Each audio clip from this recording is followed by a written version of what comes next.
আচ্ছা, আমরা যে ইংরেজি সাহিত্য পড়ি এর পিছনের আসল কারণটা কি কখনো ভেবে দেখা হয়েছে?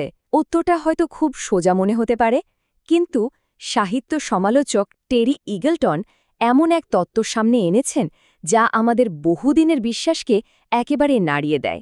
আজকের এই বিশ্লেষণে আমরা স্লাইডের মাধ্যমে ধাপে ধাপে ইগলটনের সেই যুগান্তকারী ভাবনাটাকে বোঝার চেষ্টা করব। মানে ছোটবেলা থেকে তো আমরা এটাই জেনে এসছি, তাই না? যে শেক্সপিয়ার, ডিকেন্স বা জেন অস্টেন তাদের লেখা পড়লে নাকি মানব জীবনের গভীরতম সত্য, আবেগ আর নৈতিকতার পাঠ পাওয়া যায়। এটাই সাহিত্যের সবচেয়ে পরিচিত আর সম্মানজনক ধারণা।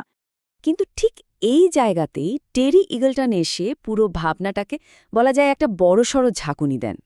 তিনি প্রশ্ন তুলছেন, সাহিত্য পাঠের পেছনে যে মহৎ উদ্দেশ্যের কথা বলা হয় তার আড়ালে কি অন্য কোনো ইতিহাস লুকিয়ে আছে? এমন এক ইতিহাস যা সৌন্দর্য বা সত্যের চেয়েও ক্ষমতাকে অনেক বেশি গুরুত্ব দেয়।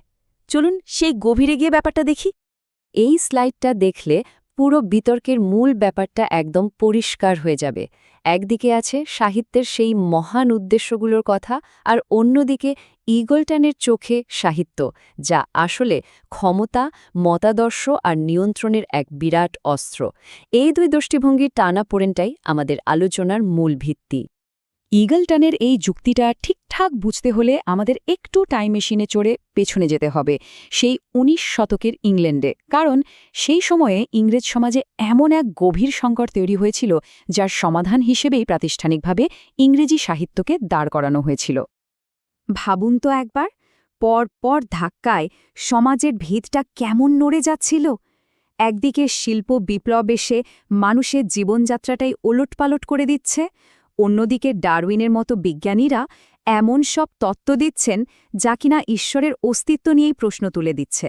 ফলে যে ধর্ম এতদিন ধরে সমাজটাকে এক সুতোয় বেঁধে রেখেছিল, সেই বাঁধনটাই কেমন আলগা হয়ে যাচ্ছিল। আর শাসক শ্রেণীর মধ্যে ভয় ঢুকেছিল, এই নৈতিকতার বাঁধন ছাড়া সাধারণ মানুষ হয়তো নিয়ন্ত্রণের বাইরে চলে যাবে। ইগলটনের এই কথাটা কিন্তু খুবই সোজাসাপটা আর শক্তিশালী। তিনি সরাসরি বলছেন যে জায়গাটা ধর্ম খালি করে দিচ্ছিল, ঠিক সেই শূন্যস্থানটা পূরণ করার জন্যই ইংরেজি সাহিত্যের দরকার পড়েছিল। ধর্ম যে সামাজিক আঠার কাজটা করত, সেই কাজটা করার জন্য নতুন কিছুর প্রয়োজন হয়ে পড়েছিল। তাহলে প্রশ্নটা হলো, এই যে একটা বিশাল নৈতিক শূন্যস্থান তৈরি হলো, এটা পূরণ করবে কে? গির্জার জায়গাটা নেবে কে? ইগলটনের উত্তর হলো সাহিত্য। সাহিত্যকে এমনভাবে একটা প্যাকেজের মধ্যে আনা হলো যা হয়ে উঠবে এক নতুন ধর্মনিরপেক্ষ ধর্ম। এই ধারণাটা সেই সময়ের জন্য ছিল দারুণ এক চাল। ম্যাথিউ আর্নল্ডের মতো ভিক্টোরিয়ান বুদ্ধিজীবীরা মনে করতেন সাহিত্য সরাসরি মানুষের আবেগ আর অভিজ্ঞতাকে স্পর্শ করতে পারে, ঠিক যেমনটা ধর্ম করে।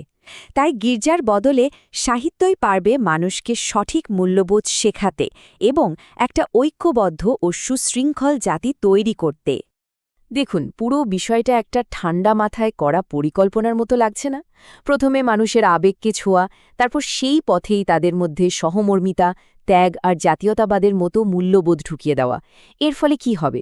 সমাজে ধনী গরিব সবাই একটা কমন সংস্কৃতির ছায়ায় আসবে, যা শেষ পর্যন্ত সামাজিক স্থিতিশীলতা ধরে রাখতে সাহায্য করবে।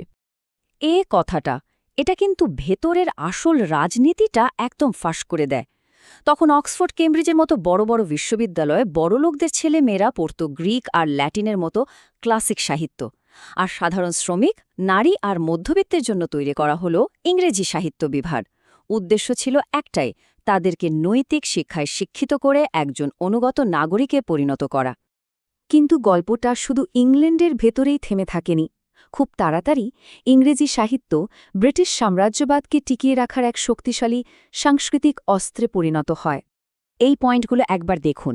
ব্রিটিশরা শুধু বন্দুক বা আইন দিয়েই শাসন করেনি, তারা শেক্সপিয়ার আর মিল্টনকে ব্যবহার করেছে উপনিবেশের মানুষের মনে এটা গেঁথে দেওয়ার জন্য যে ব্রিটিশ সংস্কৃতিই সেরা। এটা ছিল এক ধরনের মানসিক উপনিবেশবাদ, যা শারীরিক শাসনের চেয়েও অনেক বেশি দীর্ঘস্থায়ী আর গভীর। ব্যাপারটা দ্বিমুখী সুবিধাটা খেয়াল করুন। প্রথম বিশ্বযুদ্ধের মতো ভয়ঙ্কর সময়ে একদিকে এই সাহিত্য দেশের জন্য প্রাণ দিতে মানুষকে উদ্বুদ্ধ করেছে, অর্থাৎ রাষ্ট্রে প্রয়োজন মিটিয়েছে। আবার অন্যদিকে যুদ্ধের বিভীষিকায় ক্লান্ত হতাশ মানুষকে দিয়েছে মানসিক শান্তি বা সান্ত্বনা। এভাবেই সাহিত্য ব্যক্তিগত আর রাষ্ট্রীয় দুটি প্রয়োজনই একসঙ্গে পূরণ করেছে। ইগলটনের মতে সাহিত্যের এই যে রাজনৈতিক চরিত্র এটাকে ঢাকার জন্যেও কিন্তু পরে অনেক চেষ্টা করা হয়েছে। কিছু প্রভাবশালী সমালোচক গোষ্ঠী সাহিত্যকে সমাজ রাজনীতি থেকে আলাদা করে একটা বিশুদ্ধ শিল্প হিসেবে প্রতিষ্ঠা করতে চেয়েছেন। চলুন দেখি কিভাবে এটা করা হলো। মানে একদল বলল, রিয়েল ওয়ার্ল্ড ভুলে যাও, শুধু দারুণ সব বই পড়ো, তাহলেই সভ্যতা বাঁচবে।